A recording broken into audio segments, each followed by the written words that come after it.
अस्सलाम वालेकुम जी। उस्मान यूनुस भाई का सवाल है कि ओमान में रहते हुए वीज़ा रिन्यूअल करवाने के लिए पासपोर्ट की एक्सपायरी कितनी होनी चाहिए। तो मैं आप सबको बता दूं कि सल्तनत ऑफ ओमान में अगर आप मौजूद हैं और आपका हाल ही में वीज़ा एक्सपायर हो गया है या होने वाला है आने वाले वक्त में, तो आपके पासपोर्ट की कितनी एक्सपायरी डेट बाकी होनी चाहिए, तो आपका जो वीज़ा है ये रिन्यूएबल हो जाएगा या नई कंपनी में नए अरबाब के पास वीज़ा लग जाएगा।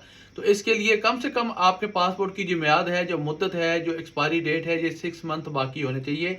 6 माह बाकी है। अगर आपके पासपोर्ट की एक्सपायरी डेट यानी कि 6 माह बाकी है, आपके पासपोर्ट को ख़त्म होने में आपके पासपोर्ट की मियाद 6 माह बाकी है, तो आप इजीली आसानी अपना वीज़ा रिन्यूअल करवा सकते हैं या ट्रांसफ़र लेकर दूसरी कंपनी में जा सकते हैं, या वीज़ा ख़त्म होने के बाद बगैर एनओसी लेटर के, बगैर तनाज़ुल पेपर के दूसरे अरबाब के पास दूसरी कंपनी में जाकर वीज़ा लगवा सकते हैं।